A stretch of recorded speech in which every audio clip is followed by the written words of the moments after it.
G'day, I'm Matt Blake and welcome to my YouTube channel. This is episode 1, True Story. Why am I doing this? Why at this time in the world's strange journey would I start another YouTube channel to clog up the internets with even more video content? I hope I've got a pretty good reason, but let me introduce myself and maybe things will make a little bit more sense. So I am Matt Blake. I'm not a big deal, but that's fine.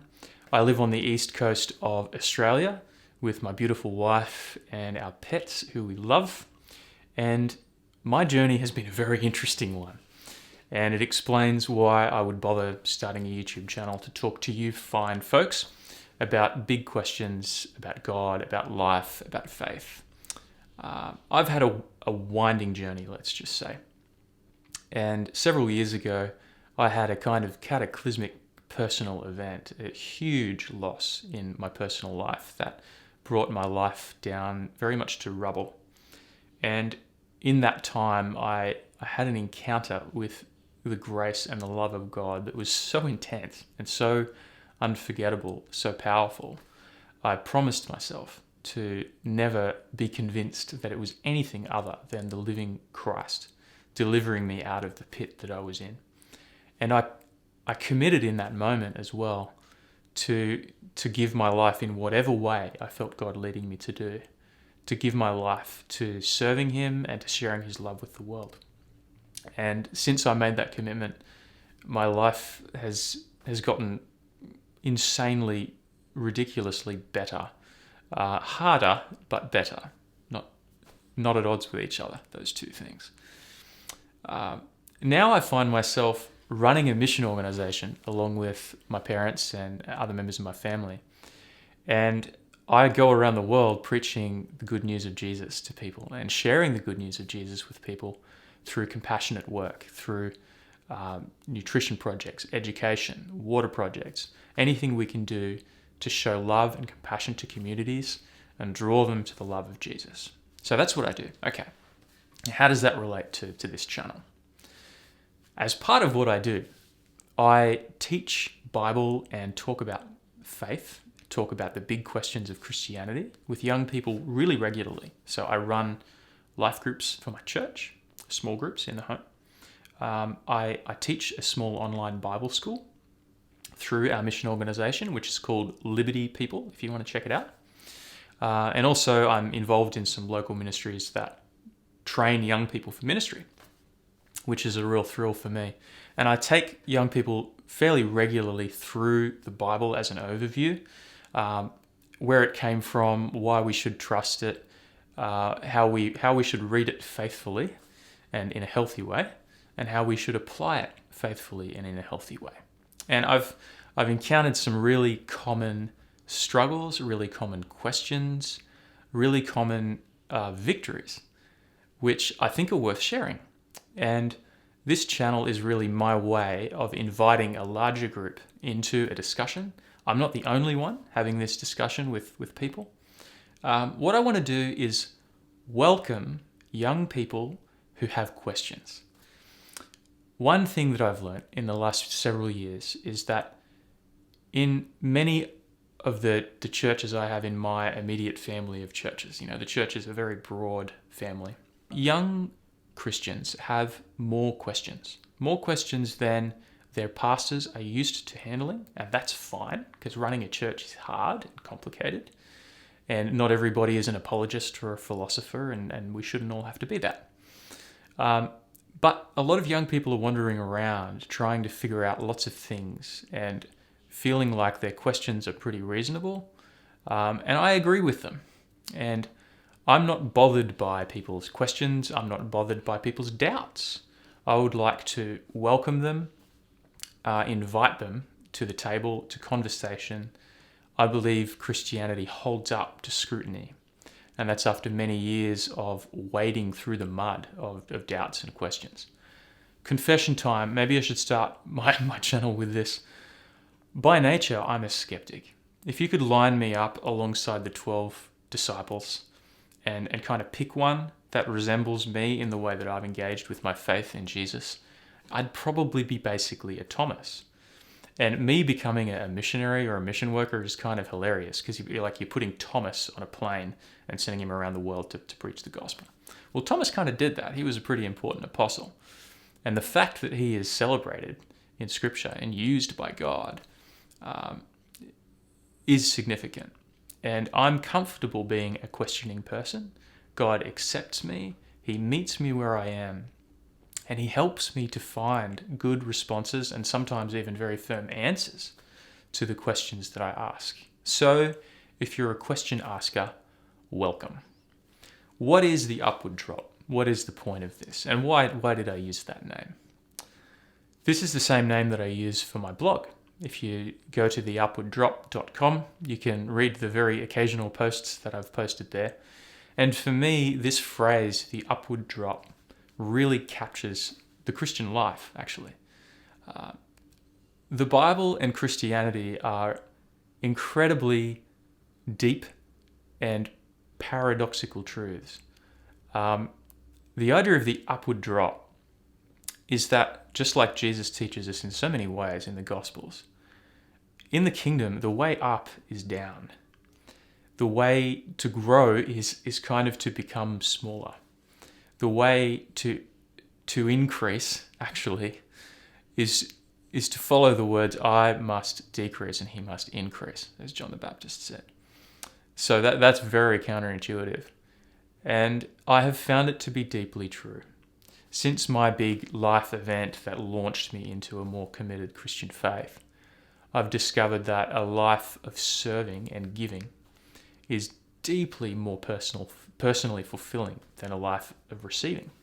And it kind of breaks our preconceptions, because you'd think that to be full, you have to keep on receiving and receiving, and then your life is full and it feels really satisfied. But the truth in Christianity is that we are full only in as much as we continually pour ourselves out. The full person is the person who is always emptying themselves. This is the counterintuitive kingdom way of living that Jesus modeled. And I want to live that life.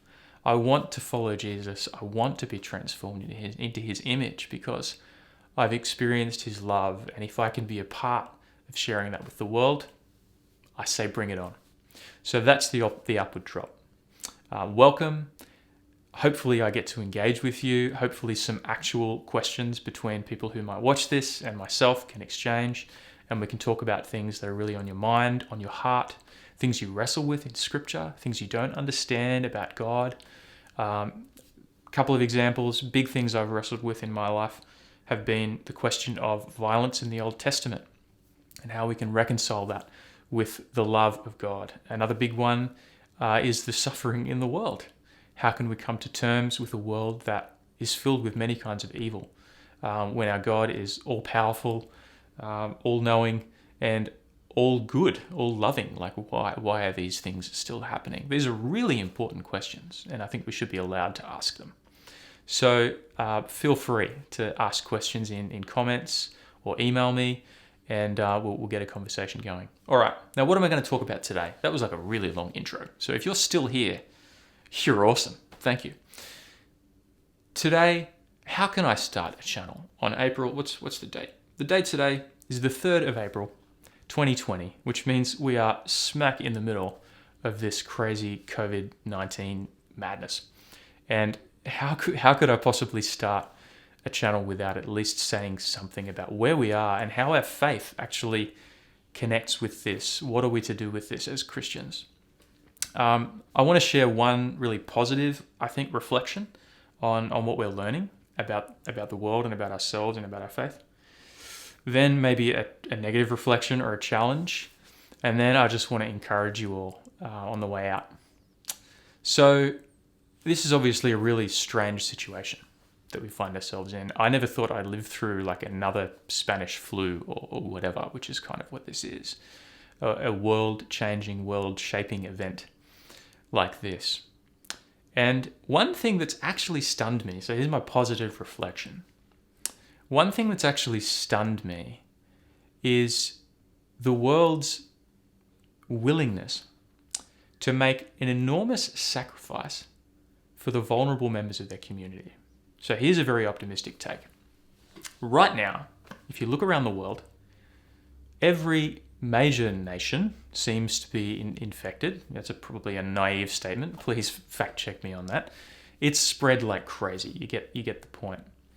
And the almost unanimous decision, with only a couple of outliers in the so-called developed world, have decided to lock themselves down, to shut down their economies, and to pay a great price to curb a risk or a threat that is really only a great threat to those who are most vulnerable in society. Now, I think that is truly beautiful. I, right now, am isolated at home by a government order so that mostly elderly people and sick and vulnerable people who have immune deficiencies or any other sort of health or respiratory problems are more safe from this thing. You know, as a young person, I am pretty safe from this thing. I could probably brush it off like a bit of a nasty cold. That seems to be the way it goes for young, healthy people. So myself and many of the other sort of hardworking, earning, middle-class people who kind of run the Western world in terms of what we produce, we are cooped up, and the Western world is kind of unwinding all of its success to look after these vulnerable people. Okay, why focus on that? I focus on that because it's an incredibly Christian response, and that shocks me. It shocks me that a world would display such concern for a virus which only really messes up the elderly and the vulnerable. Now, this is kind of the opposite of what I would expect in an evil world. So it's an interesting counter case to the idea that everything in the world is utterly terrible, except for those people who've found the gospel. The incredible thing that I would say is that since Christianity emerged in the world, since Jesus walked the earth, the world has changed. And we now live in a world that I believe is kind of unconsciously shaped by Christian values. This is deeply true of the West, and there are lots of great books that you can read that talk about how Christianity made the world. And that's actually the name of one of the books that's really worth a read. We now live in a world that is incredibly shaped by the ideas that Christianity brought into the world. They were innovations. To be worshipping the victim of Christ is a very strange thing to do. So Jesus is a crucified king. He chose to save the world by laying himself down selflessly, rather than being the victorious king who broke into the world, killed all his enemies, and set up a powerful empire to share his truth with the world. He served, he laid himself down, he bled out on a tree, on a cross, as a way of showing a different kind of strength, a different way of changing the world. And I believe that narrative that's been saturating the West for most of the last 2,000 years is embedded in us. It's become a part of our culture. And even those who don't explicitly believe are kind of haunted by the shadow of a Christian culture. So we are now living in this strangely Christian, non-Christian world. And I believe that at least in part, the response to the coronavirus pandemic has been a very unconsciously Christian response. So that's a very optimistic take. Part one. Here's part two. I think we're learning some more challenging or negative things, some really complicated things. When for any of us who are looking at this and trying to work out the justice of it and how this is being handled. Obviously, pandemics are really complicated.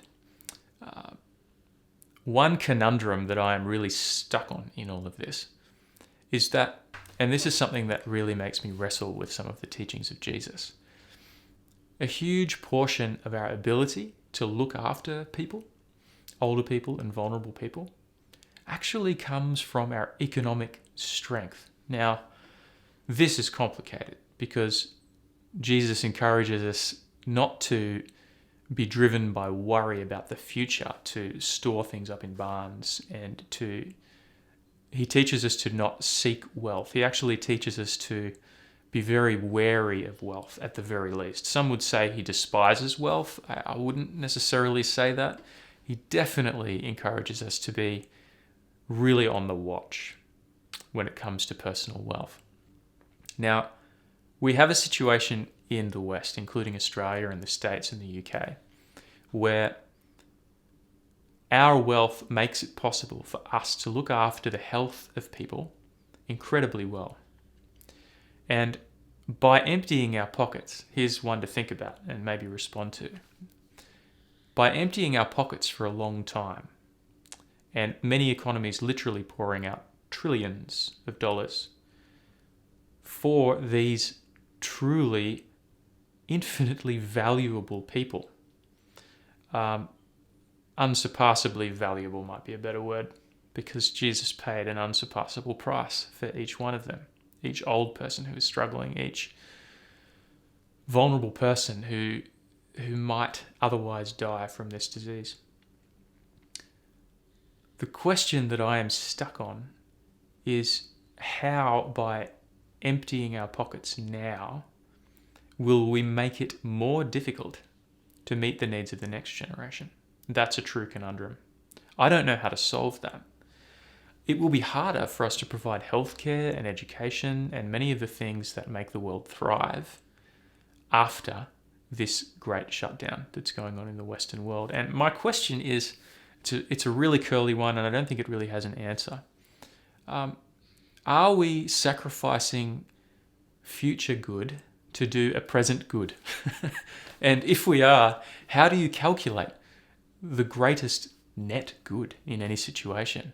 How do you calculate what is the greatest net loving thing to do?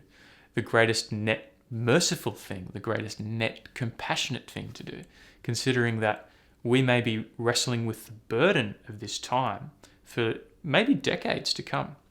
And we may struggle to meet the needs, including the mental health needs of children during this crisis and after this crisis. Wowzers. It's all really complicated.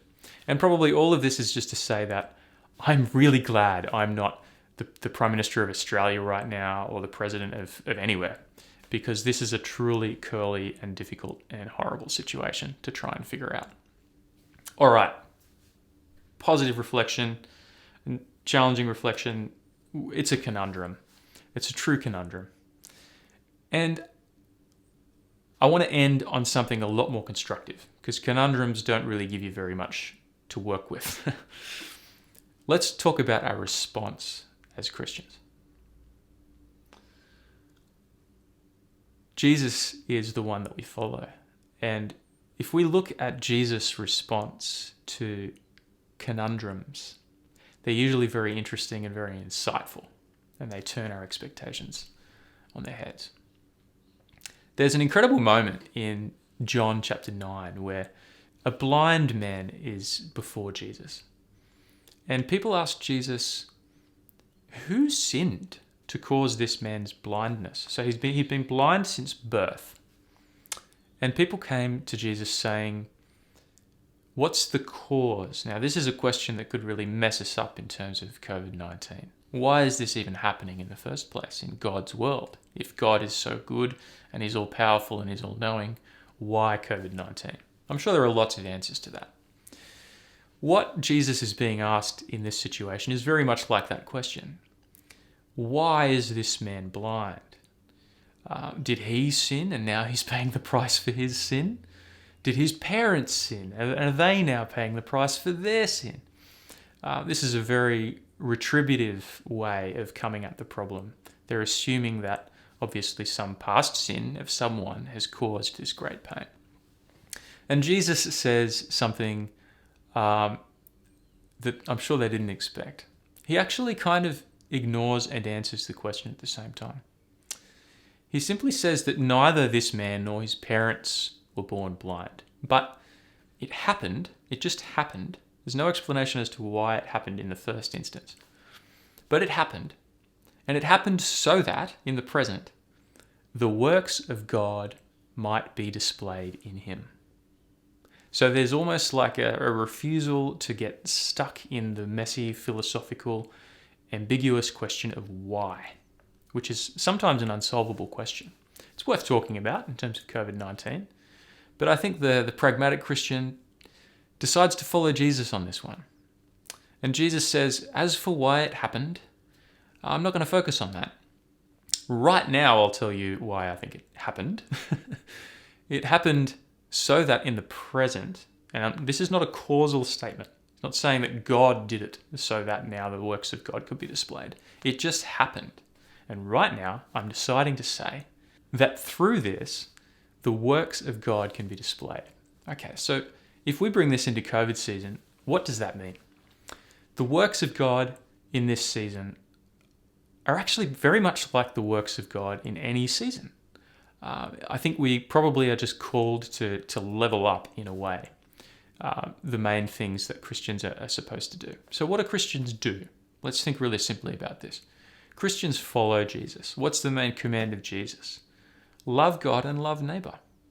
Now in COVID season, I think there are a few opportunities for us. Just like Jesus in this situation is an opportunist. He says, well, forget the question about then. Let's talk about the now question. Right now, I'm going to display the works of God in his life.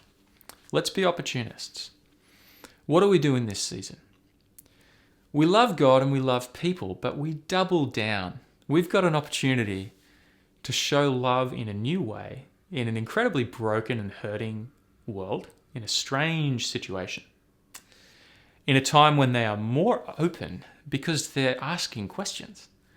We have an opportunity to love, to show mercy, compassion, to show care.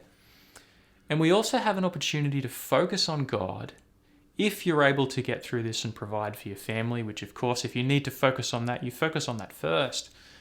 But if you're in a situation where you have more time and attention in your life because of this shutdown, pray. This is an incredible opportunity to pray and meditate and lean into God in a way that maybe you've never done. We are now, in a sense, we're all naked in this situation. We're all vulnerable, we're all asking questions, and that's very much like some of the situations that God spoke so powerfully into in Scripture. When I look at Scripture, I think about the fact that the whole book of Revelation was written while John was in exile, in self-isolation, if you like, on Patmos.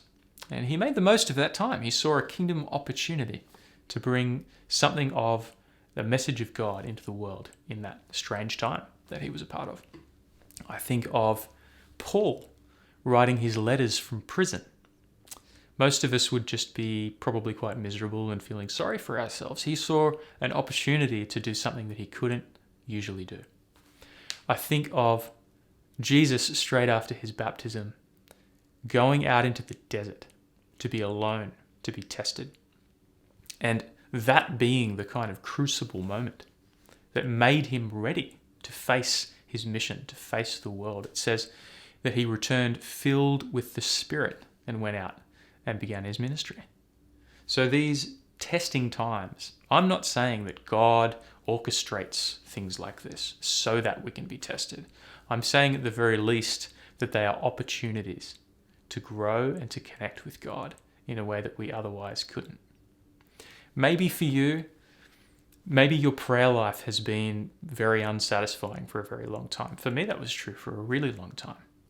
I had to give quite a bit of time to actually exploring other ways of praying and putting myself before God. I'd love to actually do an episode on prayer and different models of prayer throughout history, different traditions that show us how to connect with God in sometimes very creative ways and experience the love and the transformation of God. Because maybe the way that your church has trained you to pray just doesn't really connect very much with you and your experience and your life. So this is a great opportunity to kind of experiment with different modes of prayer and engaging with God. Don't be too shy about that stuff. Some people get really funny about, say, contemplative prayer or meditation or any of the sort of silent, mystical expressions of Christianity. can kind of be looked at with a very cautious eye. I say if you are keeping your eyes on Christ as God, then lean into him and explore him creatively. And whatever draws you to him and wires you up to his love, do more of that. Find that and do more of that. So that's my encouragement to you in COVID-19 season. This has been a pretty long intro video.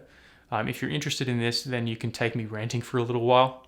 So for now, I'd just like to bless you all. And I just want to offer one of the oldest prayers in the Christian tradition, and that is that, and this is a prayer that the Jews share with us. I just want to pray that the Lord would bless you and keep you and make his face to shine upon you. Bless you all.